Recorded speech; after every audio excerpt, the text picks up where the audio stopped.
शिवाजी महाराजांचं विस्मरण होता कामा नये.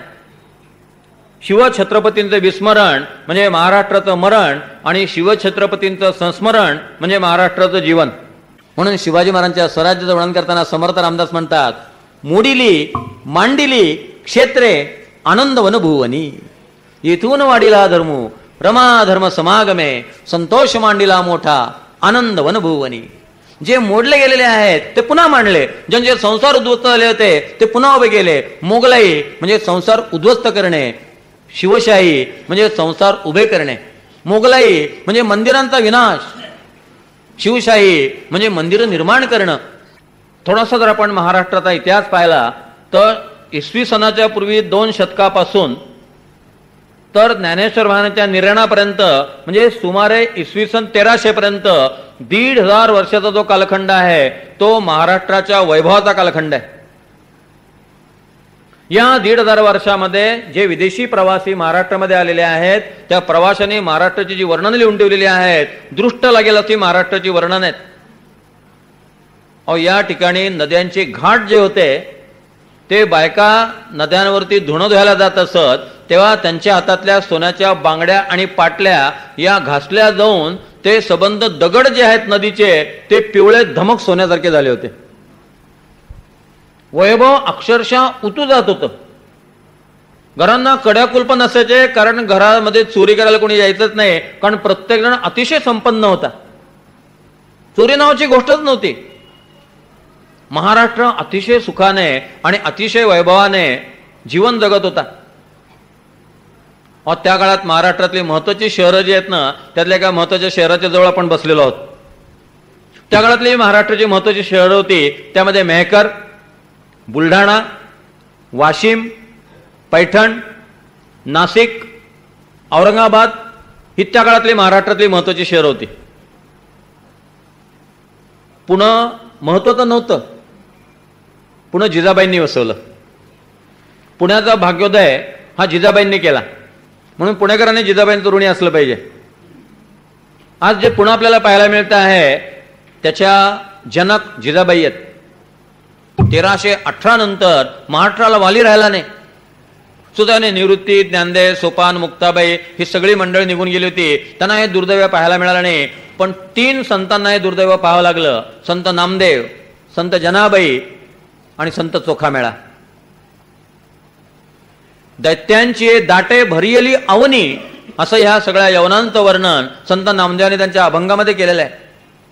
अगदी तुकोबारायांपर्यंत तख्तावरती बैसोनिया अन्नावीण पिडती लोका, तुका म्हणे धावा काय निद्रा केली देवा, बुडती हे जन देखवे ना डोळा म्हणून कळवळा येतो आम्हा. ही तुकाराम महाराजांची तळमळ, नामदेव ते तुकाराम आपल्याला पाहायला मिळते. मध्ये नाथ म्हणतात बये दार उघड, बये दार उघड. शिवाजी महाराज कसे दिसत होते याचं सुंदर वर्णन मनुचीने लिहून ठेवलेलं आहे. वकील म्हणून हा मनुची शिवाजी महाराजांपासून 2 फुटावरती बसलेला होता. त्यांनी लिहून ठेवले, मी शिवाजी महाराजांना 2 फुटावरनं पाहिलेलं आहे. 36 वर्ष तो हिंदुस्थानामध्ये होता. त्यांनी आपल्या आठवणींच्या नोंदीत लिहिलेलं आहे की या 36 वर्षाच्या कालखंडामध्ये मी हिंदूंची 40 ते 45 हजार प्रेत झाडाला टांगून ठेवलेली पाहिली. हमसे जो टकराएगा मिट्टी में मिल जाएगा. दहशतवाद कशाला म्हणतात? यालाच दहशतवाद म्हणतात. धाक निर्माण करायचा, भय निर्माण करायचं, हत्या करायची, मंदिरं, मठ, मूर्ती नष्ट करायच्या. शेवटचा लढा ज्या महाराज रामदेवानी दिला विजयानगरच्या साम्राज्यातल्या, त्या रामराजाचं मुंडकं कापलं गेलं, त्याच्या तोंडातलं सगळं मांस काढून घेतलं गेलं आणि त्याची कवटी आणि मुंडकं जे आहे ते विजयनगरच्या गटाराला अशा पद्धतीने लावलं गेलं की त्यातली सगळी घाण त्याच्या तोंडातनं बाहेर पडेल. बादशाला खुश करण्याचा एक मार्ग होता, प्रमोशन मिळवण्याचा एक मार्ग होता. दर 3-4 वर्षानंतर आता जसे ट्रक असतात तसे ओढ्याच्या गाड्या होत्या. उंटाने ओढ्याच्या गाड्या, बैलांनी ओढ्याच्या गाड्या. त्या गाड्या भरून परमेश्वराच्या फोडलेल्या मूर्ती आणून दाखवायच्या आणि त्या मूर्ती नवाबाने पाहिल्या, बादशाने त्या मूर्ती पाहिल्या की एवढ्या मूर्ती यांनी फोडल्या म्हणून त्याला ताबडतोब नोकरीमध्ये प्रमोशन मिळत असे, त्याला वरच्या पोस्टवरती ताबडतोब नियुक्त केलं जात असे. अहो किती ग्रंथालय जाळली गेली. 29 मार्च 1689 या दिवशी औरंगजेब रायगडावरती आला. त्याने रायगड ताब्यामध्ये घेतला आणि रायगडावरली जेवढी शिवाजी महाराजांच्या संबंधातली अस्सल कागदपत्र होती ती सगळी कागदपत्र औरंगजेबने जाळून टाकली. तिकोट्याला रामदास स्वामींचा मठ होता, त्या रामदास स्वामींच्या मठात औरंगजेब आला आणि त्या मठामध्ये समर्थ रामदासांच्या शिष्याने लिहून काढलेले सुमारे 2000 ग्रंथ औरंगजेबने जाळून टाकले. दुर्दैवाची गोष्ट, त्या 2000 ग्रंथात एक ग्रंथ होता कल्याण स्वामींनी लिहिलेलं रामदास स्वामींचं चरित्र. काय पण अभागी आहोत. अहो कल्याण स्वामींनी लिहिलेलं रामदास स्वामींचं चरित्र औरंगजेबने जाळून टाकलं. आज जर ते चरित्र मिळालं असतं तर समर्थांचं एवढं अधिकृत चरित्र आणखी कोणतं असू शकतं, पण ते जाळलं गेलं लिहिलेलं चरित्र. अशा प्रकारे एका पाठोपाठ एक अनन्वित अत्याचार घडत होते. अहो ज्ञानेश्वर महाराजांनी देह ठेवला होता, ज्ञानेश्वर महाराजांच्या समाधीची वास्तुपुस्त नव्हती. लोक ज्ञानेश्वर महाराजांच्या समाधीला जात नव्हते.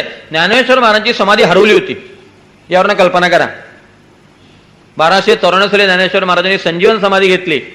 खुद्द नामदेव महाराज त्यांच्या बरोबर होते. नामदेवाने हात धरून त्यांना त्या गुहेमध्ये सोडलं. प्रत्यक्ष पांडुरंग त्या ठिकाणी आल्याची नोंद नामदेव महाराजांनी अभंगात केलेली आहे.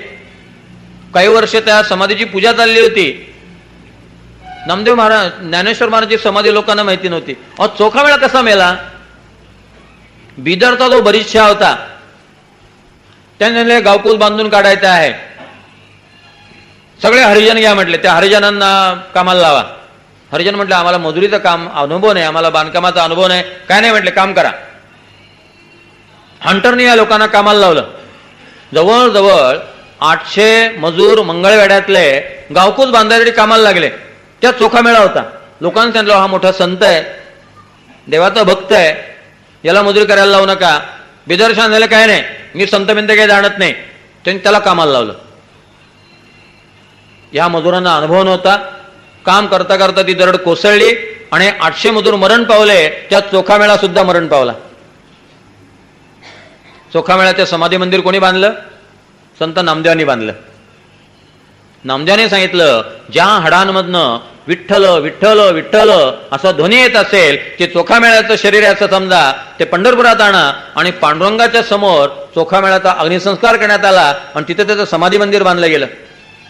पण नामदेवांनी हा सगळा देवदुला डोळ्यांनी पाहिला. 1350 साली नामदेवांनी देह ठेवला. 1350 पर्यंत परिस्थिती बरीच बिघडलेली होती. नाथांनी आपल्या ग्रंथामध्ये त्याचं वर्णन केलं. नाथांनी मुद्दाम रामायण लिहिलं आणि त्या रामायणात हे चित्र बदलण्यासाठी नाथांनी प्रयत्न केले. त्यांनी भारुडं लिहिली, वेगवेगळ्या कविता लिहिल्या, वासुदेव लिहिला आणि या सगळ्याच्याद्वारे जोगवा लिहिला आणि या सगळ्याच्याद्वारे लोकांना जाग करण्याचा प्रयत्न केला. आणि त्यांनी जगदंबेला प्रार्थना केली, बै दार उघड, बै दार उघड. आणि मग एक दिवस ते दार उघडलं गेलं आणि मग ते महाराष्ट्राची तुळजाभवानी जिजाबाई हिने डोळे उघडले. हे दार उघडलं की शहाजी महाराजांच्या मनात पहिल्यांदा विचार आला की आपण हिंदवी स्वराज्य निर्माण केलं पाहिजे. आपण या लोकांची तक्रारी करतो, आपण हिंदूंचं स्वतःचं सिंहासन निर्माण केलं पाहिजे. माझ्या मनात नेहमी येऊन जातं, आपल्या इथे एक अशी पद्धत आहे, संकल्पना आहे की जेव्हा एखादी स्त्री गर्भवती असते तेव्हा तिला डोळे येतात. तिच्या काही इच्छा असतात, त्यांना डोळे म्हणतात. तुकाराम महाराजांनी एका अभंगात म्हटलेलं आहे, गर्भाची आवडी मातेचे डोहळे, जेतीचा जिव्हाळा तेथे उमटे, आनंदाचे डोही आनंद तरंग, आनंदाचे अंग आनंदाचे. गर्भाची आवडी मातेचे डोहळे, त्या गर्भाच्या ज्या आवडी असतात त्या आईमध्ये संक्रमित होतात आणि आईला त्या त्या गोष्टी कराव्याशा वाटतात. कवींद्र परमानंद नेवासकरांनी जिजाबाईंचे डोळे सांगितलेले आहेत.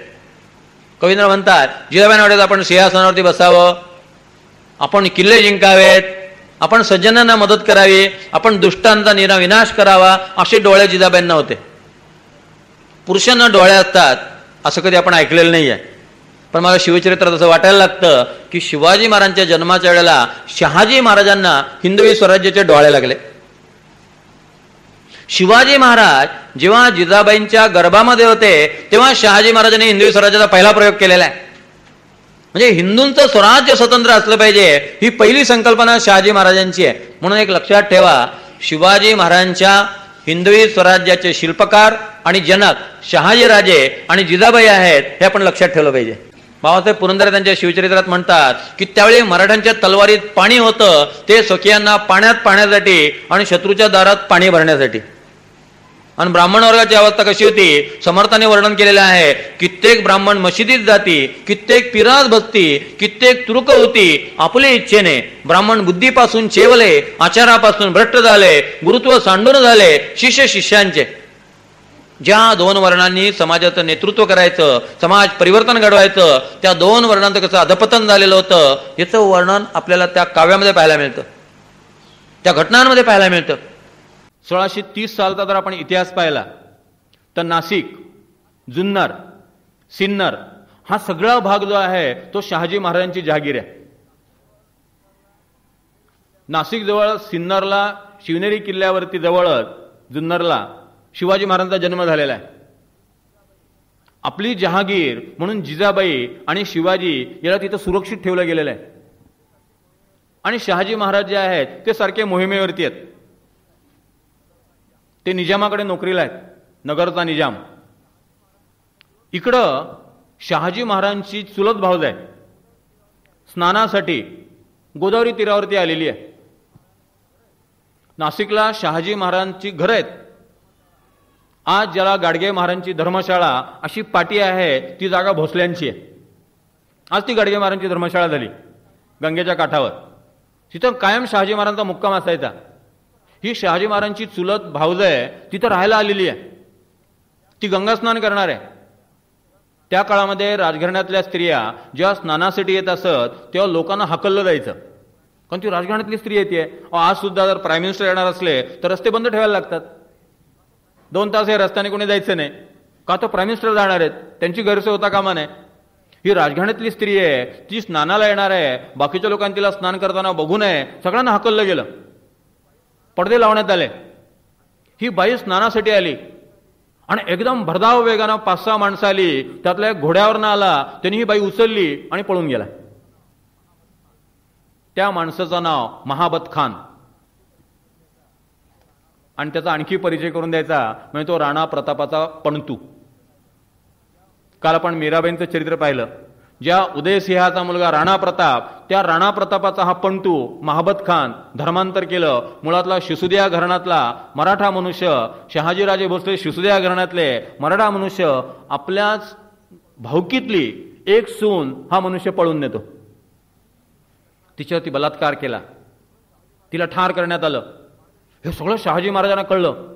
महाराजांनी निजामशाहीचा राजीनामा दिला, निजामशाही सोडली. महाराज संतापले, नाशकामध्ये आले आणि गाडगे महाराजांच्या जिथं धर्मशाळा आहे तिथं शहाजी महाराज एक महिनाभर राहिलेले आहेत, दहशत निर्माण व्हावी म्हणून, टेरर म्हणून. आतून संतापलेले आहेत.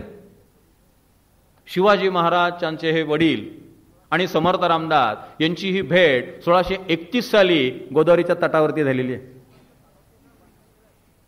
शहाजी महाराजांच्या कानावरती या सगळ्या बातम्या गेल्यात की 11 वर्षापासून एक माणूस इथं तपश्चर्या करतोय. त्याच्या तपोबळानं एक मेलेला मनुष्य जिवंत झाला. संपूर्ण भागात त्याची कीर्ती झालेली आहे. त्याचा व्यासंग, त्यांचा अभ्यास, त्यांनी लिहून काढलेलं रामायण. तुम्ही स्वतःला किती झाकून घेतलं, माणिक किती झाकून राहणार, सूर्य ढगाच्या आड किती लपून राहणार, चंद्र ढगाआड किती वेळ, केव्हा तर तो प्रकट होणार. या मुलाचं तेज, त्याची कीर्ती. 11 वर्ष सतत तो मुलगा तपश्चर्या करतोय, अभ्यास करतोय, सातत्य आहे, नियमितपणा आहे, अंगावरती एक तेज आलेला आहे. विलक्षण पराक्रमी मुलगा आहे. शहाजी महाराज त्यांना भेटतात. तुम्ही म्हटले शिवनेरी किल्ल्यावरती जाऊन राहा. समर्थ रामदास म्हणाले तसं नाही, मला देशाटन करायचंय. माझं भारत भ्रमण झालं की जिथं शिवाजी महाराजांची जहागीर असेल, तुमची जहागीर असेल, तिथं मी नक्की राहायला येईन. इतिहासाचार्य राजवाडे यांनी हा सगळा संवाद आणि हे सगळे कागदपत्र त्यांच्या समर्थ चरित्रात दिलेले आहेत. आणि राजवाडे म्हणतात, आणि बरोबर तर्क आहे, 1631 साली हे बोलणं झालं. 1645 साली समर्थ रामदास आपलं कार्य करण्यासाठी महाबळेश्वरला आले. महाबळेश्वरपासून चाफळपर्यंत सगळ्या ठिकाणी समर्थांनी शेकडो मठ आणि मंदिरं उभी केलेली आहेत. महाबळेश्वर ते चाफळ 1645 साली शिवाजी महाराजांच्या जहागिरीत आहे. बरोबर भारत प्रवास संपल्यानंतर समर्थ रामदास आलेले आहेत ते शहाजी महाराजांच्या जहागिरीत आलेले आहेत. समर्थ रामदास तिथून काशीला आले, मथुरेला आले, वृंदावनला आले, जागोजागी हनुमंताची मंदिर उभी केली. काशीला ते हनुमान घाटावरती झोपले होते, ते त्यांना स्वप्न पडलं की महाराष्ट्रामध्ये एक राजा निर्माण झालेला आहे, त्याचा राज्याभिषेक होतो आहे, तुताऱ्या वाजता आहेत, मंगलवाद्यांचा गजर आहे आणि गागा भट्ट नावाचा एक ब्राह्मण त्या राज्याभिषेकाच्या समारंभाला यजमान म्हणून आलेला आहे पौरोहित्य करण्यासाठी. सकाळी समर्थ उठले आणि त्यांना अतिशय आनंद झाला.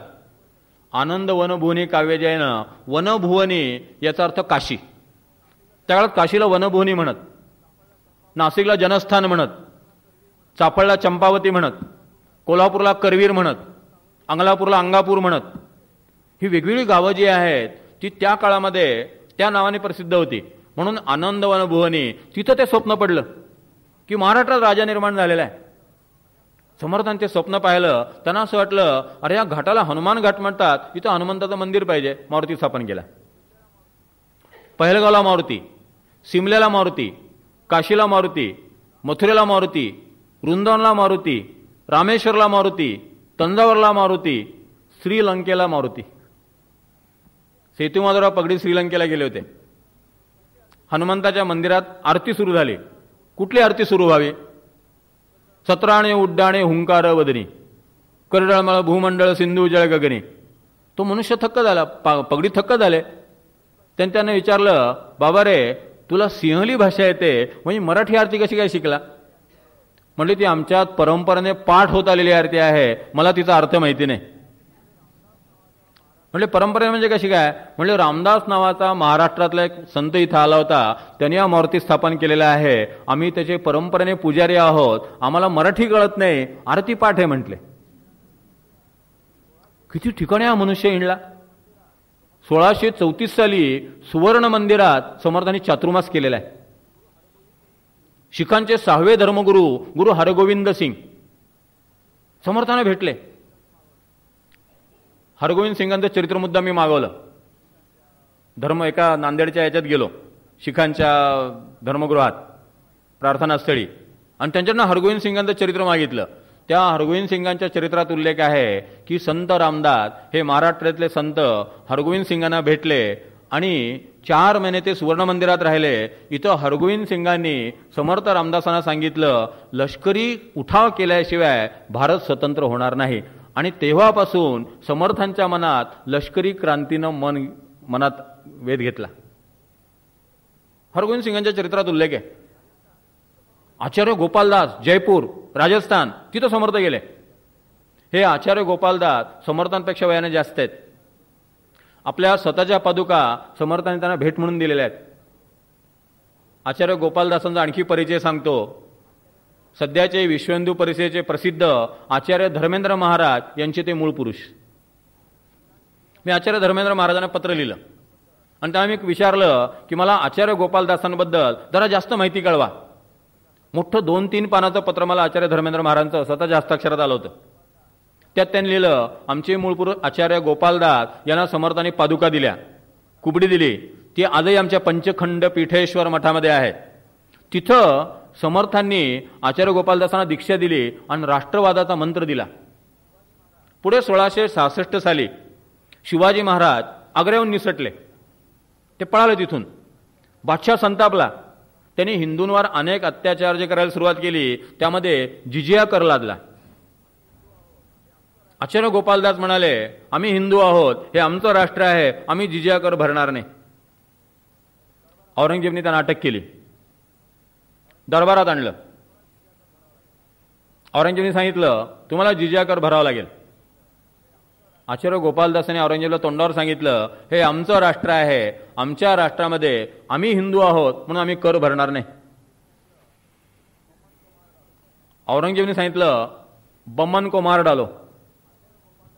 त्यांनी कुणी मारायच्या आतच आचार्य गोपालदासांनी आपली जी कुबडी होती त्यातली तलवार काढली आणि स्वतःच्या छातीत खुपसून घेतली आणि जय श्रीराम जय जय रघुवीर समर्थ अशी म्हणून दरबारात देह ठेवला. समर्थ जयपूरला दुसऱ्यांदा गेलेले नाहीयेत, काशीला मथुरेला वृंदावनला दुसऱ्यांदा गेलेले नाहीत, एकदाच गेलेत. पण पहिल्याच भेटीमध्ये त्या ठिकाणी मठस्थापना केली, माणसांची नियुक्ती केली, त्यांना राष्ट्रवादाचा पुरस्कार सांगितला. समर्थांच्या लक्षात आलं की नाही, ही संघटना जी आहे ही महान शक्ती आहे. या संघटनेच्या शक्तीतनं एक राज्यशासन निर्माण झालं पाहिजे. ऐसा पाहिजे की राजा कैपक्षी परमार्थी. राजा हा धार्मिक असला पाहिजे, तो स्वकीय असला पाहिजे आणि स्वदेशी असला पाहिजे, ही समर्थ रामदासांची ठाम कल्पना आहे. आचार्य चाणक्यांचं एक सूत्र तुम्हाला सांगतो. आचार्य चाणक्य त्यांच्या कौटिल्य अर्थशास्त्रात जी महत्त्वाची राजकारणाची सूत्र सांगतात, त्यातलं एक सूत्र आहे. आचार्य चाणक्य म्हणतात, तुम्हाला तुमच्या राष्ट्राचं विभाजन करायचं आहे का? मग तुमच्या राष्ट्राचा जो राजपुत्र आहे त्याचं लग्न एखाद्या विदेशी राजकन्येशी लावून द्या, म्हणजे तुमच्या राष्ट्राचं विभाजन झालं म्हणून समजा. या देशात चाणक्य झाला, त्या चाणक्याची राजकीय सूत्र आपण वाचतो, ती लोकांना सांगतो आणि आम्ही जागे होत नाही. अग्नगृहासी लागला आपण सावकाश निद्रेला, तो कैसा म्हणावा भला आत्महत्यारा. समर्थांच्या राजकारणाचा विचार करत असताना आपल्याला हा विचार करायचा आहे की आम्ही फक्त समर्थ रामदासांच्या राजकारणाच्या गप्पा मारणार आहोत का? समर्थ सांप्रदायिक या नात्याने सध्याची जी राजकीय परिस्थिती आहे त्या परिस्थितीमध्ये आमचं काही उत्तरदायित्व आहे की नाही? आचार्य चाणक्य म्हणतात, तुमच्या देशातली तरुण पिढी निर्वीर्य आणि निस्तेज करायची आहे का? एक उपाय सांगतो.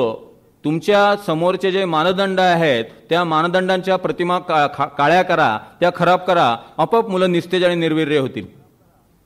बरोबर ब्रिटिशांनी हे काम केलं.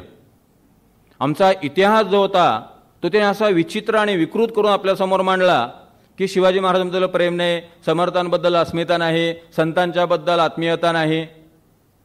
निधर्मी म्हणजे काय? धर्म आणि राजकारण समवेत चालते, विक्रम वैराग्य एक जागी नांदते, असं कविवर्य कोल्हटकरांनी वर्णन केलेलं आहे. या निधर्मी शब्दामुळे, सांप्रदायिक कट्टरता नको ह्या शब्दप्रयोगांच्या मुळे, वेगळ्या प्रकारच्या कुठल्या तरी राजकीय लोकांनी वापरलेल्या शब्दप्रयोगांच्यामुळे आज आम्ही आमचं जे स्वत्व आहे ते स्वत्व गमावून बसत आहोत आणि आता ही लढाईची वेळ आहे. हा आता मोठा प्रसंग आमच्या समोर आलेला आहे की असंच चालणार का? आमच्या देशाचे आदर्श काय आहेत, मानबिंदू काय आहेत?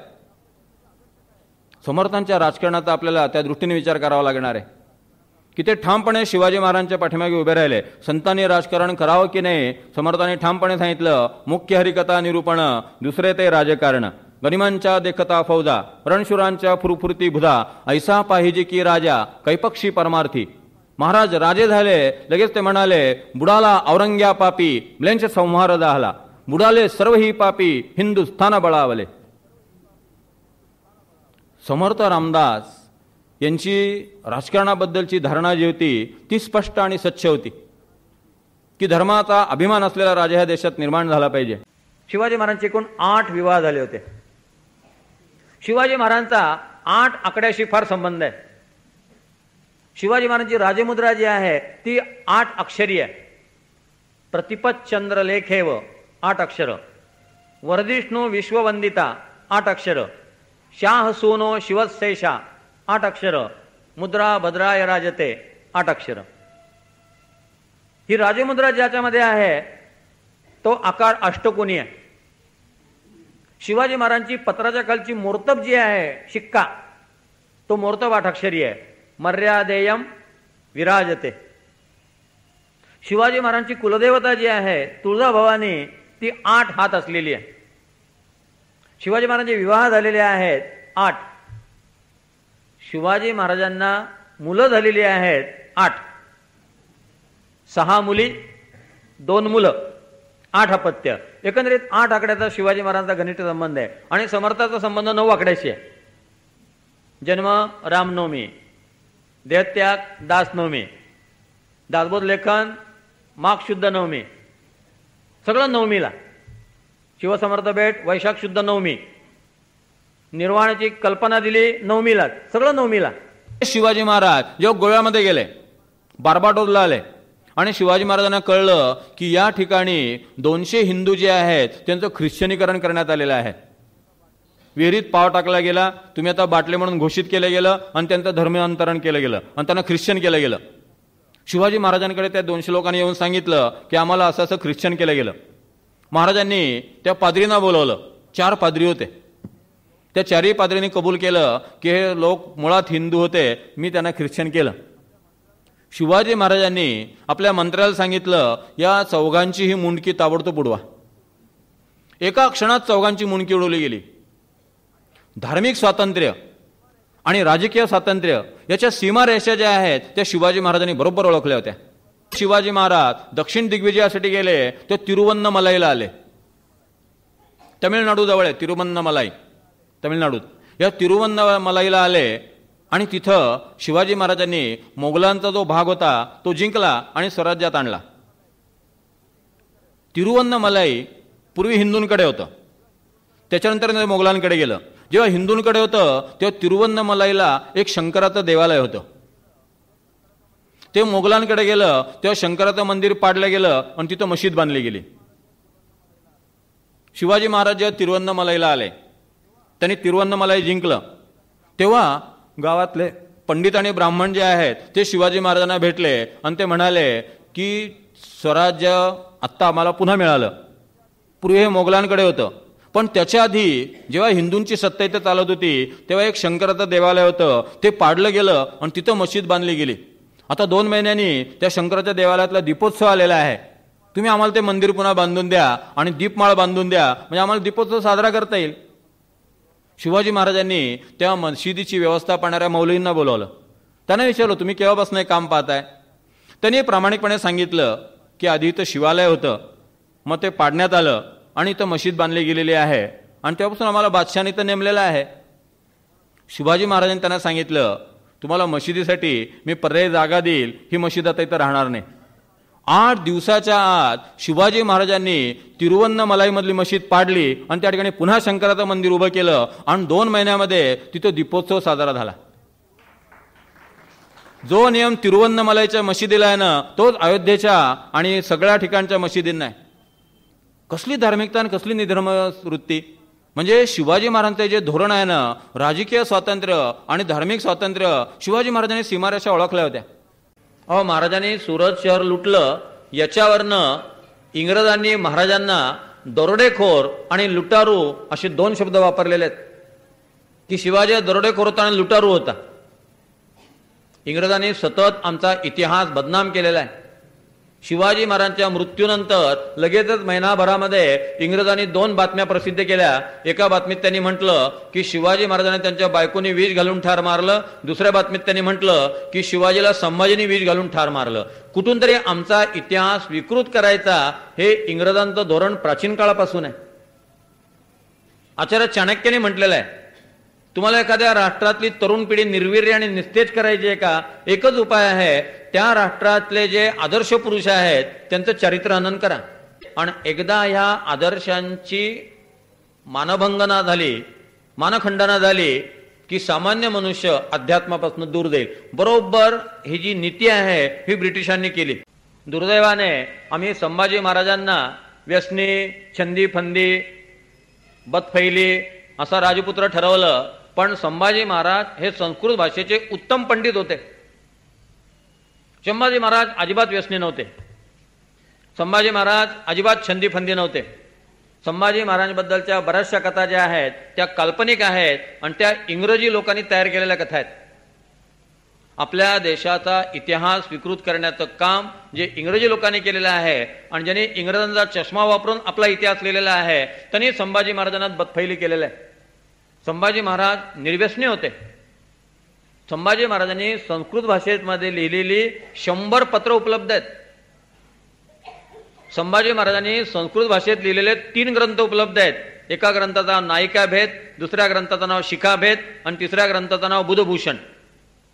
दुर्दैवाने आमच्यातले काही समाज सुधारक जे होते ते इंग्रजांचे हस्तक झाले आणि त्यांनी आमचा इतिहास इंग्रज जो विकृत करत होते त्याला खतपाणी घातलं. त्या संबंध विकृतीकरणामध्ये समर्थ रामदासांना जातीवादी ठरवण्यात आलं.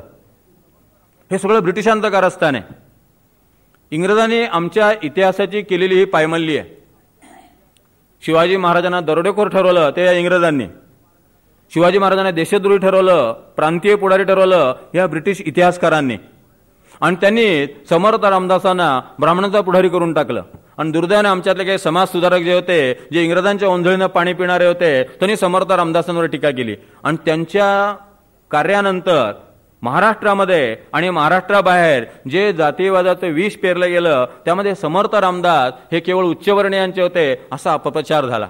सतत समर्थ रामदास आणि शिवाजी महाराज यांच्या प्रतिमा खराब करण्याचा प्रयत्न केला गेला.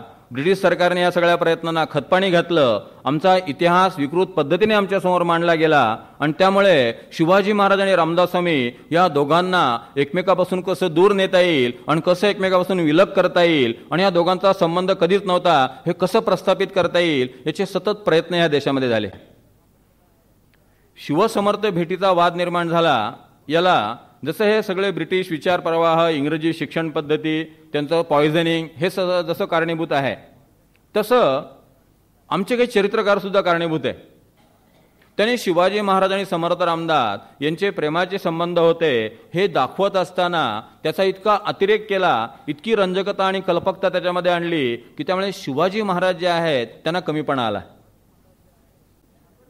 शिवाजी महाराज स्वतः पराक्रमी आहेत.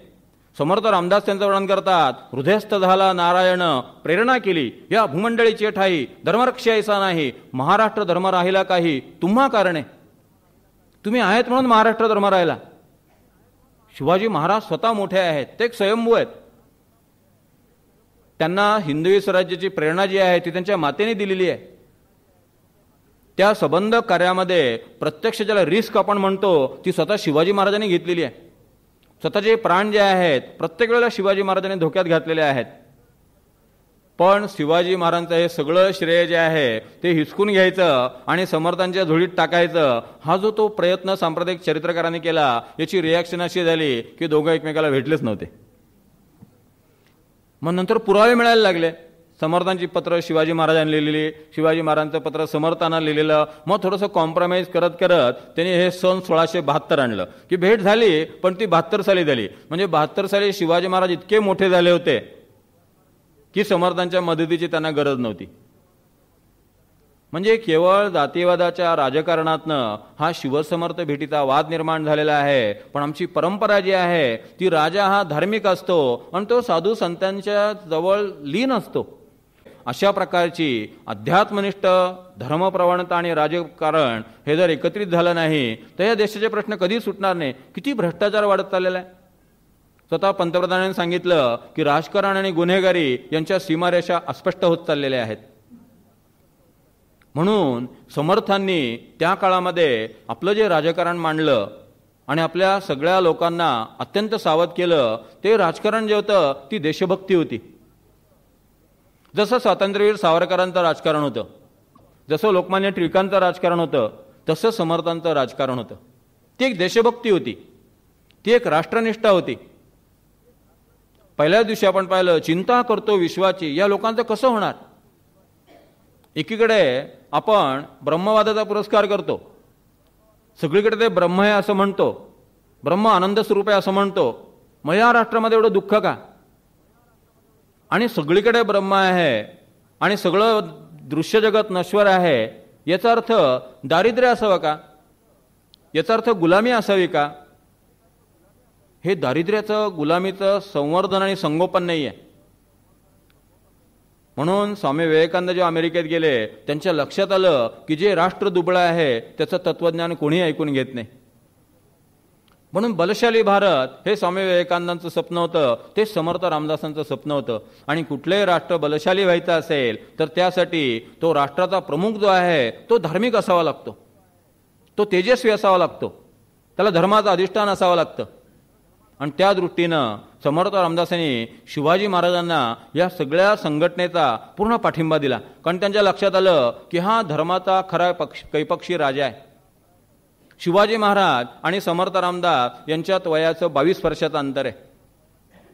1608 सालचा समर्थांचा जन्म आहे, 1630 सालचा शिवाजी महाराजांचा जन्म आहे. 22 वर्षांनी लहान आहेत. दुर्दैव असं की शिवाजी महाराजांना आयुष्य जरी कमी मिळालं. ते 50व्या वर्षी म्हणजे 1680 साली गेले आणि शिवाजी महाराजांच्या निर्याणानंतर समर्थ 1.25 वर्ष होते. ते 1682 सालच्या 22 जानेवारीला गेले. वयाच्या 8व्या वर्षी शिवाजी महाराज राज्यकारभार पाहायला लागलेत. ते पुण्यामध्ये आलेत, आपली जहागीर सांभाळायला लागलेत. त्यांची राजमुद्रा 39 साली तयार झालेली आहे. प्रतिपतचंद्र लेखेव वरदिष्णुर विश्ववंदिता शाह सुतो शिवशेषा मुद्रा भद्राय राजते. ती जी राजमुद्रा आहे ती तयार करून शिवाजी महाराज कारभार करायला लागलेले आहेत. रांजेच्या पाटलाला चौकाटा देण्याचा निर्णय पूर्वेत त्यांनी घेतलेला आहे. इकडं कोंडाणा घेऊन त्यांनी स्वराज्याच्या कार्याला प्रारंभ केलेला आहे. एक एक गोष्टी ज्या आहेत त्यांच्या सुरू झालेल्या आहेत ते सगळं आदिलशाच्या कानावर जात आहे. 1649 साली 48 साली जेव्हा शिवाजी महाराजांचा हे कारभार फार वाढला आणि त्यांनी कोंडाणा ताब्यामध्ये घेतला, आदिलशाह जरा खवळला. त्यांनी आपले जे 2 सरदार होते बाजी घोरपडे आणि दियानतराव देशपांडे यांच्या मदतीनं शहाजीराजे भोसल्यांना अटक केली. शहाजीराजांना ताब्यात घेतलं आणि आदिलशाहने विचारलं, तुमच्या मुलांनी हा काय उद्योग चालू केलेला आहे? शहाजी महाराज म्हटले, मुलगा माझा ऐकत नाही, त्याला मी काय करू? आदिलशाहचं समाधान झालं नाही. तोंडाच्या उत्तरामध्ये काहीतरी कपट आहे. त्याने त्याला तुरुंगात टाकलं. तेवढ्यावर आदिलशाह थांबला नाही. त्याने शिवाजी महाराजांना पत्र पाठवलं, तुम्हाला काय हवंय ते सांगा. आईचं सौभाग्य हवं आहे का हिंदवी स्वराज्य हवंय? आता शिवाजी महाराजांपुढे प्रश्न पडला, आईचं सौभाग्य का हिंदवी स्वराज्य? हे सगळे मोगल लोक, हे सगळे राज्यकर्ते कसे क्रूर आहेत याचा अनुभव शिवाजी महाराजांनी आणि जिजाबाईंनी घेतलेला आहे. जिजाबाईचं माहेर एका क्षणात उद्ध्वस्त केलं गेलेलं आहे. काही अपराध नसताना जिजाबाईंचे 2 भाऊ आणि जिजाबाईंचे वडील यांना दरबारात बोलावण्यात आलं.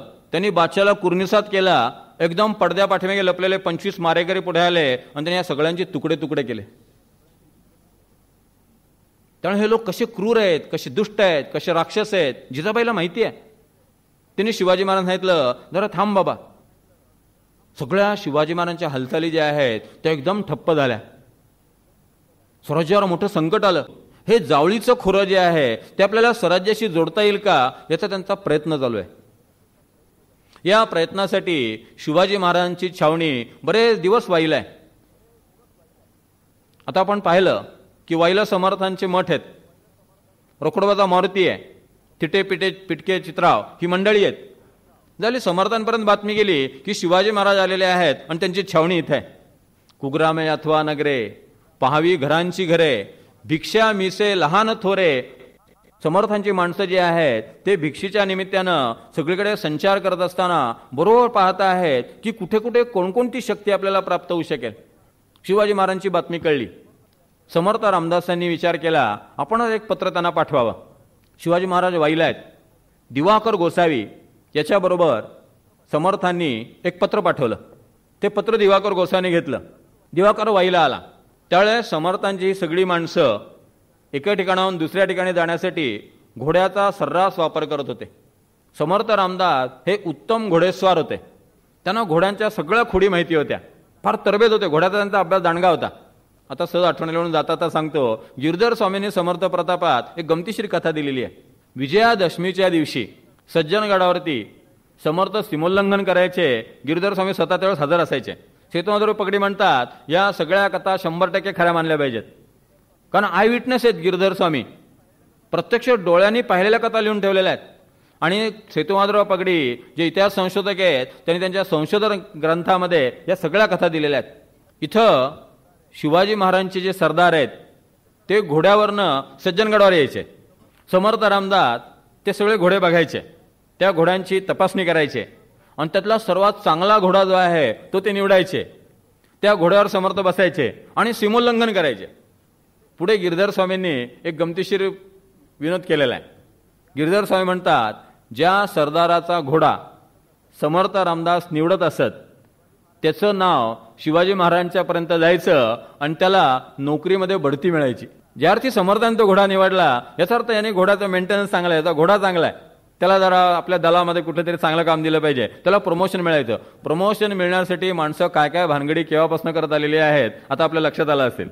अहो सगळे मुद्दाम गडावर जायचे, आपले घोडे सजून जायचे की समर्थाने आपला घोडा निवडावा, म्हणजे आपलं नाव जे आहे ते शिवाजी महाराजांच्या पर्यंत जाईल, निदान महाराजांच्या कानावरती जाईल, हा मनुष्य जो आहे ना तो जरा फार आघाडीवरती आहे, चांगला आहे. किती प्रेम होतं त्या दोघांचं, या साध्या साध्या कथा ज्या आहेत त्यावरून आपल्या लक्षात येतं. इकडं शिवाजी महाराज जे आहेत ते वाईला आहेत आणि दिवाकर गोसाव्याबरोबर पत्र आलेलं आहे. शिवाजी महाराजांना सांगण्यात आलं की आपल्याला भेटण्यासाठी समर्थ रामदास स्वामींचा एक गोसावी आलेला आहे, त्याला ताबडतोब आत बोलावलं गेलं. इकडं यांना समर्थ रामदासांबद्दल तुकाराम महाराजांनी सांगितलेलं आहे. आत भेटीची अनावर ओढ जी आहे ती निर्माण झालेली आहे. थोडं चंद्रराव मोऱ्यांशी बोलणं चाललेलं आहे म्हणून ते वाईमध्ये थांबलेले आहेत की आता आदिलशहाचं बंधन असल्यामुळे आणि शहाजी महाराज तुरुंगामध्ये असल्यामुळे प्रत्यक्ष लढाई करता येणार नाही, मग न लढता काही भाग स्वराज्याला जोडता येतोय का, काही माणसं फोडून ती स्वराज्याशी एकनिष्ठ होऊ शकतील का, म्हणून ते मोऱ्यांशी राजकारण करण्यामध्ये गुंतलेले असताना एकदम दिवाकर गोसावी आले आणि त्यांनी समर्थांचं पत्र दिलं. फार गोड पत्र आहे. श्रीमंत बाबासाहेब पुरंदर यांनी त्यांच्या शिवचरित्रामध्ये प्रामाणिकपणे एक गोष्ट नोंदलेली आहे. ते म्हणतात समर्थ रामदासांच्या वरती शिवाजी महाराजांच्या वरती शेकडो कविता झालेल्या आहेत. अनेक लोकांनी शिवाजी महाराजांच्या पराक्रमाचं वर्णन केलेलं आहे. बाबासाहेब म्हणतात समर्थ रामदासांनी ह्या कवितेत त्यांचं जे वर्णन केलेलं आहे ती सर्वश्रेष्ठ कविता ठरेल. इतकं प्रासादिक आणि सुंदर वर्णन कोणी केलं नाही. पत्र वाचायला लागले शिवाजी महाराज. निश्चयाचा महामेरू, बहुत जनासी आधारू, अखंड स्थितीचा निर्धारू, श्रीमंत योगी, यशवंत कीर्तिवंत, सामर्थ्यवंत वरदवंत, पुण्यवंत आणि जयवंत, जाणता राजा, धीर उदार सुंदर, शूर क्रियेसी तत्पर, सावधपणे नृपवर तुच्छ केले, आचारशील, विचारशील, दानशील, धर्मशील, सर्वज्ञपणे सुशील, सकळा ठाई, या भूमंडळीचे ठाई धर्मरक्ष ऐसा नाही, महाराष्ट्र धर्म राहिला काही, तुम्हा कारणे कित्येक दुष्ट निर्धाळले, कित्येकास थाक सुटले, कित्येक सज्जना आश्रय झाले, शिवकल्याण राजे, तुमचे देशी वास्तव्य केले, परंतु वर्तमान नाही घेतिले, ऋणानुबंधे विस्मरण झाले, काय नेणू, सर्वज्ञ तुम्ही धर्ममूर्ती, सांगणे काय तुम्हा प्रती, धर्मसंस्थापनेची कीर्ती सांभाळली पाहिजे, राजकारण उदंड तटले, तेणे चित्त दुभंगले, प्रसंग नसता लिहिले, क्षमा केली पाहिजे. 22 वर्षांनी समर्थ रामदास मोठे आहेत. स्वतःहून शिवाजी महाराजांना पत्र लिहितात. पत्र लिहिताना त्यांची प्रशंसा करतात आणि पत्राचा समारोप करतात, प्रसंग नसता लिहिले, क्षमा केली पाहिजे. स्वतःहून लिहिलेलं पत्र आहे. स्वतःहून पत्र लिहिलं, तुम्ही मला क्षमा करा. पण का लिहिलं, राजकारण उदंड तटले, तेणे चित्त दुभंगले. शिवाजी महाराजांचं राजकारण सगळं अडकलं शहाजी महाराजांना अटक केल्यामुळे, आणि त्यांनी चित्त कोणाचं दुभंगलं, समर्थांचं दुभंगलं. राजकारण उदंड तटले, तेणे चित्त दुभंगले, प्रसंग नसता लिहिले. असा प्रसंग जर घडला नसता शहाजी महाराजांच्या अटकेचा तर लिहिलं नसतं, क्षमा केली पाहिजे. त्या डेमिंग नावाच्या अमेरिकन इतिहास संशोधकांनी म्हटलेलं आहे, Shivaji and Ramdas were 2 bodies but 1 soul.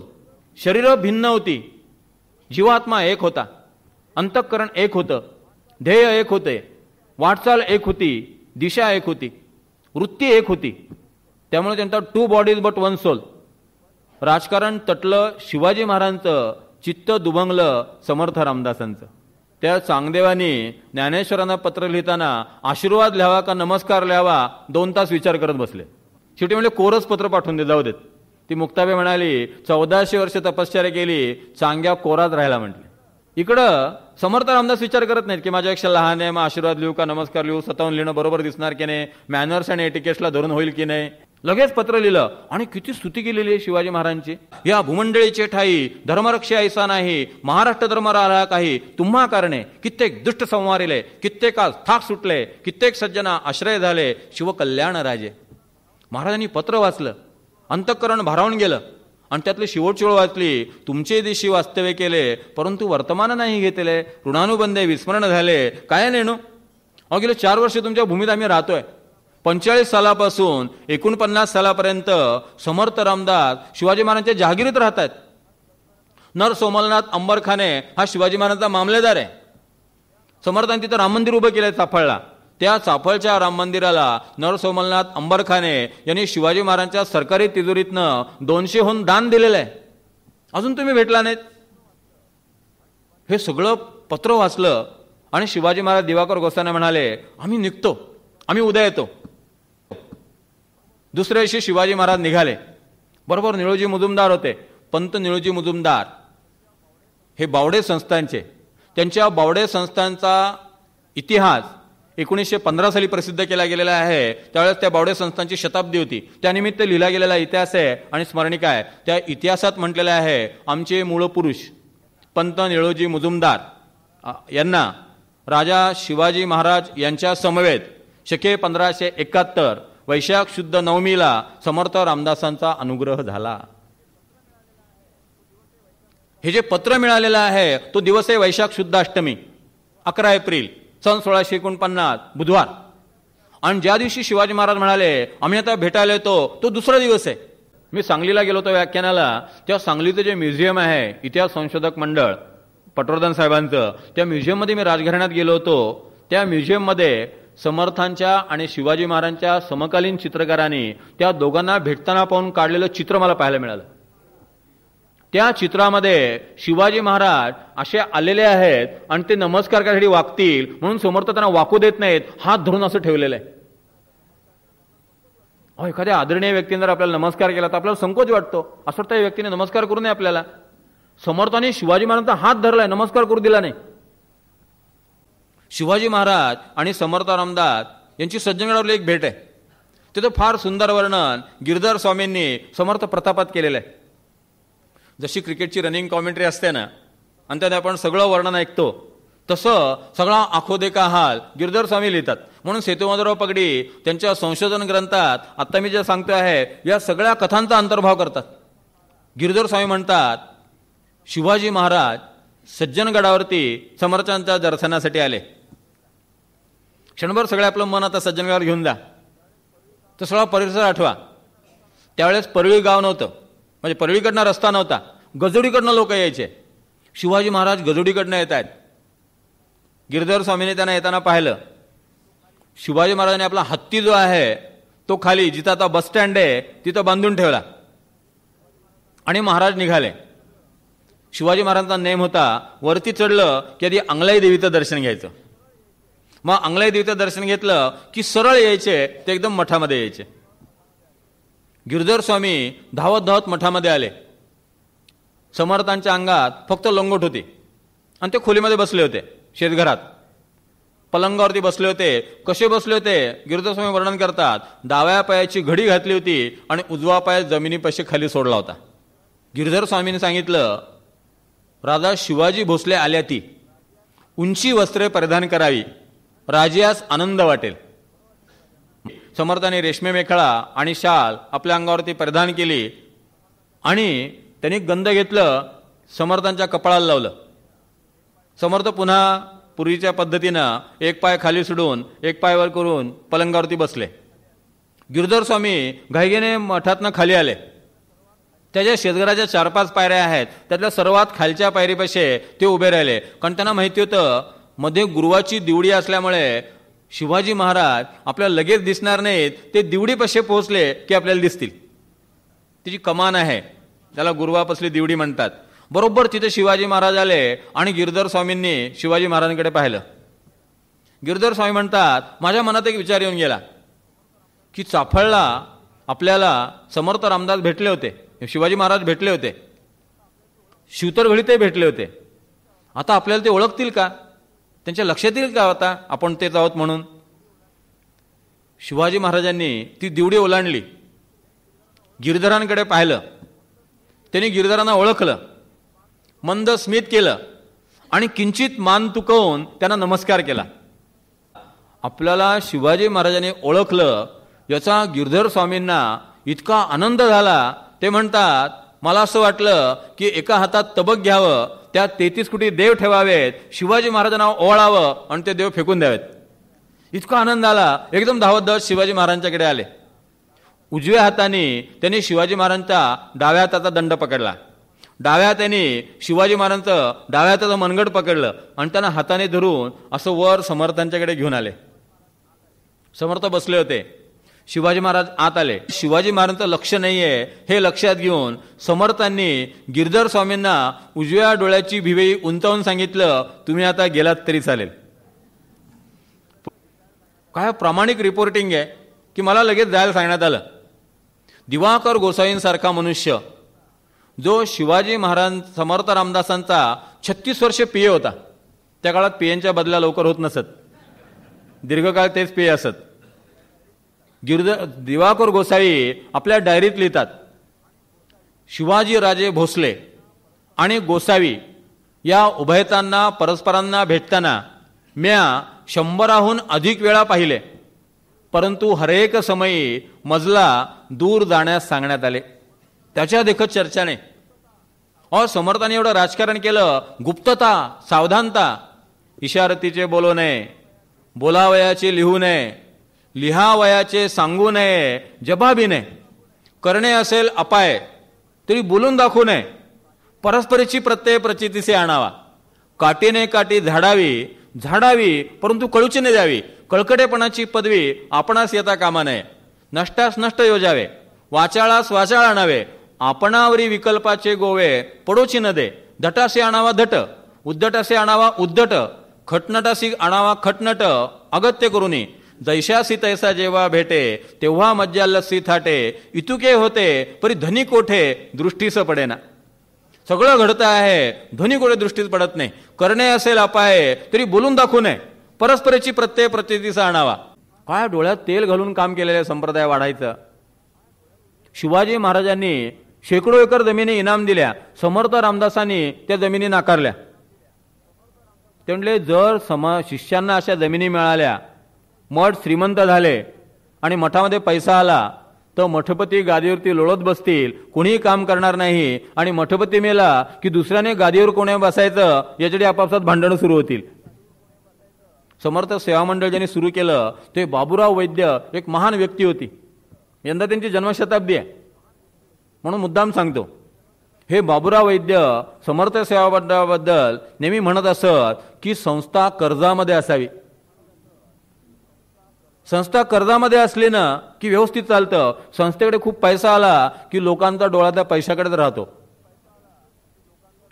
म्हणून ते म्हणायचे संस्था जी आहे ती कर्जात असली पाहिजे. ज्या लोकांनी फिक्स डिपॉझिट करायला सुरुवात केली, श्रीधर स्वामी म्हणाले संस्थेमध्ये फिक्स डिपॉझिट नसावेत, संस्था गरीब असावी. संस्थेत पैसा खूप आला ना की नको त्या राजकारणी लोकांची समर्थ भक्ती जागी होते, आणि त्यामुळे ते राजकारणी लोक जे आहेत ते संप्रदायात शिरतात आणि संप्रदायाला कमीपणा येतो. तेजस्वी परंपरा असली पाहिजे, निस्पृह परंपरा असली पाहिजे. समर्थांनी ती सगळी गावं जी आहेत ती परत केली.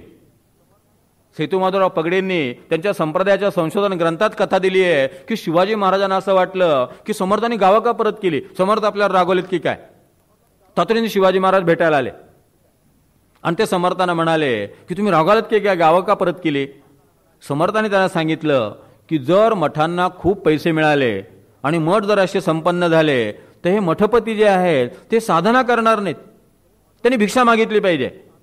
काम करणाऱ्या माणसाचं जेवण जे आहे ते समाजाच्या हातात असलं पाहिजे, म्हणजे तो काम करत राहील. त्यांनी भिक्षा मागत राहिलं पाहिजे. कुग्रामे अथवा नगरे पहावी घरांची घरे, जयास भिक्षेचा अभ्यास तयास वाटेना परदेश, जिकडे तिकडे स्वदेश लोकत्रयी. समर्थांच्या या सूत्राचं विवेचन करताना स्वामी विवेकानंद म्हणतात की समर्थ रामदासांनी भिक्षेच्या द्वारे मायग्रेशन वाढवलं आणि अखंड भारताची जाणीव लोकांच्या मनात निर्माण करून राष्ट्रीय एकात्मता निर्माण केली. नॅशनल इंटिग्रिटी हा शब्द वापरला आहे स्वामी विवेकानंदांनी, मायग्रेशन हा शब्द वापरलेला आहे. अनब्रोकन होलनेस ऑफ इंडिया असं ते म्हणतात. भारत अखंड आहे, हिमालयापासून कन्याकुमारीपर्यंत अखंड आहे, पण या देशाचे 5 तुकडे झालेले आहेत. विजापूरचा मनुष्य दिल्लीला गेला की परदेशात गेला, कारण विजापूर जे आहे ते आदिलशाहीच्या मुलखात आहे, दिल्ली जे आहे ते बादशाहच्या मुलखात आहे. पुण्याचा मनुष्य नगरला गेला की परदेशात गेला, कारण पुण्यामध्ये आदिलशाही चालू आहे, नगरला निजामशाही चालू आहे. राज्य बदललं. समर्थ म्हणतात जयास भिक्षेचा अभ्यास तयास वाटेना परदेश, जिकडे तिकडे स्वदेश लोकत्रयी. हा संबंध भारत अखंड आहे. राजकीय दृष्ट्या भारताचे तुकडे झाले असतील, आध्यात्मिक दृष्ट्या भारत एक आहे. पंतप्रधान अटल बिहारी वाजपेयी त्यांनी त्यांच्या एका भाषणात सांगितलं की जोपर्यंत ते भगवान शंकर हिमालयात कैलास पर्वतावरती बसलेले आहेत आणि जोपर्यंत देवी पार्वती कन्याकुमारीला हातामध्ये माळ घेऊन एका पायावरती त्या शंकराच्या प्राप्तीसाठी उभी आहे, तोपर्यंत कैलास पर्वतापासून कन्याकुमारीपर्यंत सगळा हिंदुस्थान अखंड राहणार आणि एक राहणार. तरी कोणी तुकडे करू शकत नाही. समर्थ रामदासांनी या सगळ्या भिक्षेच्या माध्यमातून गावागावात मठ स्थापन केले, भारतभर मठ स्थापन केले. त्याच्या पाठीमागे भिक्षेचं सूत्र होतं, माणसं गोळा करण्याचं सूत्र होतं. आणि या सगळ्या लोकांना त्यांनी सांगितलं की सगळीकडे प्रचार करून हे राष्ट्र जे आहे ते एकसंध आहे याचं भान ठेवा. सगळा समाज एकसंध ठेवला आणि हे काम समर्थ सलग 50 वर्ष करत राहिले. त्या सगळ्या लोकांना सांगितलं, अभ्यास करा, कीर्तन करा, प्रचार करा, मंदिर उभी करा, देवाचं महत्त्व वाढवा, स्वतःचं महत्त्व वाढवू नका. ग्रंथांची निर्मिती केली आणि अशा पद्धतीनं ही सगळी संघटना जी आहे ती समर्थ रामदासांनी अत्यंत मजबूत केली, माणसं घडवली. या शिष्यांना सांगितलं, रोज साधना करा. प्रचार करणारा मनुष्य जो आहे त्याची वैयक्तिक उपासना असली पाहिजे, त्याने अंतर्मुख असलं पाहिजे, त्याने आत्मपरीक्षण केलं पाहिजे. संबंध दासबोधामध्ये लक्षणांचे 40 समास आहेत. आत्मपरीक्षण करा. भगवंताने गीतेमध्ये जे यज्ञ सांगितलेत 12 4थ्या अध्यायात, त्यातला एक यज्ञ आहे स्वाध्याय यज्ञ. स्वाध्याय यज्ञ याचा अर्थ स्वतःचा अभ्यास. स्वस्य अध्यायः इति स्वाध्यायः. स्वतःला तपासा, आत्मपरीक्षण करा. मनात वाचिरे पूर्व संचित केले, तया सारिके भोगणे प्राप्त झाले. आज जे तुझ्या वाट्याला आलेलं आहे तू निर्माण केलेलं आहेस. तू तुझ्या भाग्याचा शिल्पकार आहेस, तू तुझ्या भाग्याचा निर्माता आहेस. इतर कोणालाही दोष देऊ नकोस, परिस्थितीला दोष देऊ नको. मॉडर्न फिजिक्सचा एक सिद्धांत आहे, nothing is accident in this world. या जगात कुठली गोष्ट आकस्मिक घडलेली नाहीये. प्रत्येक गोष्टीला कार्यकारण परंपरा आहे. आपोआप काही घडलेलं नाहीये, त्याच्या पाठीमागे ते नियोजन आहे. काहीतरी तुम्ही कर्म केलेली आहेत, त्याचे तो विपाक आहे, परिणाम आहे. मग समर्थांनी सांगितलं, जर असं असेल तर तुम्ही तुमच्या कर्तृत्वानं तुमचं जीवन बदलू शकाल. रेखा तितकी पुसूनी जाते, प्रत्यक्ष प्रत्ययासे येते, डोळे झाकणी करावी ते काय निमित्ते. आपल्या पुरुषार्थ वैभवे बहुता सुखी करावे, परंतु कष्टी करावे हे राक्षसी क्रिया. काही मिळवी मग जेवी, गुंतल्या लोका सोगवी, शरीर कारणी लावी काहीतरी. तू तुझ्या पुरुषार्थानं सगळं निर्माण कर. माणसांशी गोड बोल, सगळी माणसं जोड. गोड बोलण्यावर समर्थांचा विलक्षण भर आहे. जीव जीवात घालावा, आत्मा आत्म्यात मिसळावा, राह राह शोध घ्यावा परांतराचा. परांतरास लागेल धक्का, ऐसी वर्तणूक करू नका.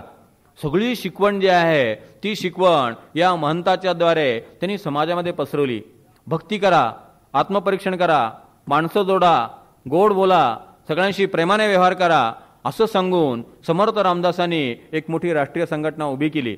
पण आता राष्ट्रीय संघटना उभी केली, पुढे काय? ही जी संघटना आहे ती नुसती एके ठिकाणी राहून चालणार नाही. समर्थांच्या लक्षात आलं की या संघटनेला संरक्षण करणारं उत्तम राज्यशासन असलं पाहिजे, आदर्श माणूस असला पाहिजे, आदर्श कुटुंब असलं पाहिजे, आदर्श समाज असला पाहिजे, आदर्श राज्यव्यवस्था असली पाहिजे, आदर्श राष्ट्र असलं पाहिजे. लोकांचे मोडलेले प्रपंच जे आहेत ते समर्थांनी उभे केले. त्यांना नेटक्या प्रपंचाचा संदेश दिला. आणि मग त्याचबरोबर समर्थांच्या लक्षात आलं की जर राज्य शासन पाठीशी नसेल, राज्य सरकारचा पाठिंबा नसेल, तर सामान्य मनुष्य जो आहे तो हवालदिल होऊन जाईल. म्हणून संप्रदायामध्ये राजकारणाचा अंतर्भाव असला पाहिजे. मग कीर्तनकार तयार करून मुख्य हरिकथा निरूपण सांगितलं, पण त्याच्या जोडीला सांगितलं दुसरे ते राजकारण. शिवाजी महाराजांनी समर्थ रामदास किती प्रेम होतं दोघांचं. 4 ऑक्टोबर 1678 या दिवशी शिवाजी महाराजांनी लिहिलेलं एक पत्र आहे समर्थ रामदासांना, गद्यपत्र आहे. त्या पत्रामध्ये शिवाजी महाराज स्वतः लिहितात, आजवर जी जी राज्यसाधना जाहली ती तुमच्या कृपाप्रसादे मनोरथे पूर्ण केली. म्हणजे आपण जे केलं ते सगळं राजकारण नव्हतं, ती राज्य साधना होती. म्हणजे समर्थांचं जे राजकारण आहे त्याला शिवाजी महाराज योग्य शब्द वापरतात, राज्य साधना.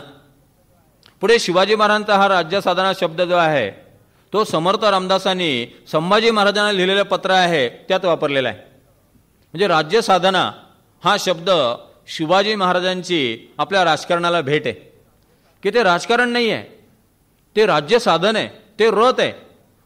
राजा हा प्रजेचा उपभोगशून्य स्वामी आहे. प्रभू रामचंद्रांचा जेव्हा राज्याभिषेक व्हायचा होता तेव्हा वसिष्ठांनी त्यांना ज्या सूचना दिलेल्या आहेत की 3 दिवस संध्याकाळी जेवण करायचं नाही, उपवासाचे पदार्थ खायचे, गादीवर निजायचं नाही, मंचकावर निजायचं नाही, साध्या चटईवर निजायचं. मंत्रिमंडळात शपथ होणार आहे म्हणून मोठ्या पंचतारांकित हॉटेलमध्ये जेवणाची पार्टी नाही आदल्या दिवशी. 3 दिवस उपास आहे, 3 दिवस चटईवर निजायचं आहे की उद्यापासून आपण आतून 3 दिवसानंतर आपण राजा होणार, म्हणजे आपलं खडतर आणि व्रतस्थ जीवन सुरू होणार आहे, त्याची ती तयारी आहे. समर्थ रामदास आणि शिवाजी महाराज यांचं जे नातं आहे त्यात शिवाजी महाराज हे उपभोगशून्य स्वामी आहेत, ते विरक्त आहेत. म्हणून समर्थांनी त्यांचं वर्णन केलेलं आहे श्रीमंत योगी. त्या दोघांचे किती प्रेमाचे आणि जिव्हाळ्याचे संबंध आहेत. शेतीतली प्रगती, औद्योगिक क्षेत्रातली प्रगती, रस्त्यांमधली प्रगती, वेगवेगळ्या प्रकारच्या सुंदर बागा, सुंदर जलाशय, सुंदर धरणं. शिवाजी महाराजांचं हे स्वराज्य पाहून गागाभट्ट थक्क झाले. आणि हे सगळं कसं करतायत? 4-5 शहांना अगदी नमून हे सगळं शिवाजी महाराज करतायत. गागाभट्टाला खूप आश्चर्य वाटलं. त्यांना एक खंत वाटली की यांना राज्याभिषेकाचा संस्कार अजून झालेला नाहीये. महाराज तक्ती बैसावे, तुम्ही राज्याभिषेकाचा संस्कार करून घेतला पाहिजे. ज्या लोकांमध्ये काही दम नाहीये ते सुद्धा स्वतःला बादशाह म्हणून घेतात आणि मिरवतात. तुम्ही तर ह्या सगळ्या लोकांना नमवलेलं आहे. त्यावेळेस शिवाजी महाराजांच्या फौजेची संख्या जवळजवळ 1 लाख होती. शिवाजी महाराजांच्या ताब्यात असलेल्या किल्ल्यांची संख्या 365 होती. एका बखरीत शिवाजी महाराजांच्या तोंडचं वाक्य आहे, छत्रपतींची बखर. त्यात शिवाजी महाराज म्हणतात, खाशा औरंगजेब स्वराज्य नष्ट करण्यात जर महाराष्ट्रात आला तर बादशहास 365 वर्षाचे आयुष्य घेऊन यावे लागेल, कारण माझा एक गड एक वरुस लढत राहील. 1 किल्ला जिंकायला 1 वर्ष, या नियमानुसार 365 किल्ले जिंकायला त्याला 365 वर्ष लागतील, असं 1674 साली शिवाजी महाराज म्हटलेले आहेत. म्हणजे राज्याभिषेकाच्या वेळेला स्वराज्यातल्या किल्ल्यांची संख्या 365 होती. राजकारण बहुत करावे परंतु कळूची न द्यावे. आता राजकारण करावं पण कळूच देऊ नये, हे ज्याच्या राजकारणाचं सूत्र आहे त्याच्या राजकारणाचे पुरावे गोळा करणारी माणसं कोणत्या नंदनवनात वावरत आहेत हे त्यांचं त्यांनीच ठरवलं पाहिजे. म्हणून शिवराज्याभिषेकाला ते हजर राहिले नाहीत. जर शिवाजी महाराजांच्या राज्याभिषेकाला आपण हजर राहिलो तर तिथं सगळे गोळा झालेले लोक म्हणतील हा मनुष्य कोण आहे. बरं, सगळीकडे लोक नमस्कार करायला येणार, सदा शिवाजी महाराज नमस्कार करायला येणार. आणि या सबंध स्वराज्याच्या पाठीमागे ही एक आध्यात्मिक प्रेरणा आहे, हे कोणालाही कळता कामा नये. म्हणून सावधानतेचा इशारा म्हणून समर्थ रामदास राज्याभिषेकाच्या आदल्या दिवशी रायगडावरती आहेत. गिरधर स्वामींचं समर्थ प्रताप वाचा आणि त्याच्यावरलं सेतुमाधवराव पगडींचं संशोधन केलेलं विवेचन वाचा. सेतुमाधवराव पगडी त्यांच्या संशोधन ग्रंथात लिहितात, राज्याभिषेकाच्या आदल्या दिवशी रात्री 12 वाजता समर्थ रामदास रायगडावरती आहेत. बरोबर गिरधर स्वामी आहेत, दोघे घोड्यावरनं आलेले आहेत. शिवाजी महाराज आले, त्यांनी समर्थांचं दर्शन घेतलं. राज्याभिषेकाला हजर राहिले नाही, आदल्या रात्री प्रतापगडावर जाऊन आले. समर्थांनी शिवाजी महाराजांना आशीर्वाद दिले. शिवाजी महाराजांनी एका तपकामध्ये 11,000 सुवर्णमुद्रा त्यांना भेट दिल्या. समर्थांच्या सुवर्णमुद्रा ज्या आहेत त्या सगळ्या डोंगरात फेकून दिल्या. नोंद आहे, गिरधर म्हणतात, दुसऱ्या दिवशी सकाळी सगळ्या मराठा सरदारांनी समर्थांचा प्रसाद म्हणून त्या मुद्रा गोळा केल्या. समर्थ तिथून निघाले, प्रतापगडावर आले. पहाटे प्रतापगडला पोहोचले. तुळजापूरच्या तुळजाभवानीप्रमाणे त्यांनी प्रतापगडाच्या तुळजाभवानीला नवस केला होता की हा राजा जो आहे तो मोठा होऊ दे. दुष्ट संवारिले मागे ऐसे उदंड ऐकिले, परंतु रोकडे काही तू मूळ सामर्थ्य दाखवी. तुझा तू वाढवी राजा, शीघ्र आम्हाची देखता, मागणे एकची आता, द्यावे ते मजकारणे. रामदास म्हणे माझे सारे आतुर बोलणे, क्षमावे तुळजा माता, इच्छा पूर्णची तू करी. तू माझी इच्छा पूर्ण कर. आता तिने इच्छा पूर्ण केलेली आहे. महाराज राजे झालेले आहेत. म्हणून सुवर्णाचं एक फूल त्यांनी तुळजाभवानीला अर्पण केलं आणि अर्पण करताना सांगितलं, तुझेची तुझला दिदले, म्या तुझला काय आणले. तुझीच जमीन, तुझ्या जमिनीतली माती, त्याच मातीतली खाण, तुझं सोनं मी आणलं काय? तिथून ते शिवतरघळीमध्ये आले. प्रतापगडावरनं समर्थ शिवतरघळीला आले. शिवतरघळीच्या माचीवरती ते उभे आहेत. त्यांना माहिती आहे की सगळ्या किल्ल्यांवरती राज्याभिषेकाच्या समयी तोफांचे आवाज दिले जाणार आहेत. ते तोफांचे आवाज ऐकण्यासाठी आपला लाडका राजा सिंहासनाधीश्वर झाला आहे हे पाहण्यासाठी शिवाजी महाराजांचे समर्थांचे कान जे आहेत ते अत्यंत आतुर झालेले आहेत. महाराज सिंहासनाधीश्वर प्रौढ प्रताप पुरंदर सेना धुरंदर क्षत्रिय कुलावतंस राजा शिवछत्रपती महाराज अशा गर्जना सगळ्या किल्ल्यांवरती चालू आहेत. महाराज सिंहासनावरती बसलेले आहेत. तोफांचे आवाज झालेले आहेत. शिवतरघळीच्या माचीवरनं प्रतापगड दिसतो. शिवतरघळीच्या माचीवरनं रायगड दिसतो. त्या रायगडावरल्याने प्रतापगडावरल्या तोफांचे आवाज समर्थांपर्यंत पोहोचले. त्यांच्या मनात आनंद निर्माण झाला. काशीला जे स्वप्न पडलं होतं ते सत्यसृष्टीमध्ये साकार झालं. ते भारावून गेले. ते गिरधराला म्हणतात, गिरधरा मला काव्यस्फूर्ती होते आहे, मी सांगतो तू लिही, मी बोलतो तू लिही. समर्थ सांगत राहिले, गिरधर लिहित राहिला. समर्थ बोलत राहिले. स्वप्नी जे देखिले रात्री ते ते तैसेची होत असे. हिंडता फिरता आलो आनंद वनभुवनी. विघ्नांच्या उठल्या फौजा भीमत्यावरी लोटला. घरडिली चिडिली रागे आनंद वनभुवनी. खवळले लोकदेवांचे मुख्य देवची उठिला. कळेना काय रे होते आनंद वनभुवनी. येथून वाढिला धर्मू रमाधर्म समागमे.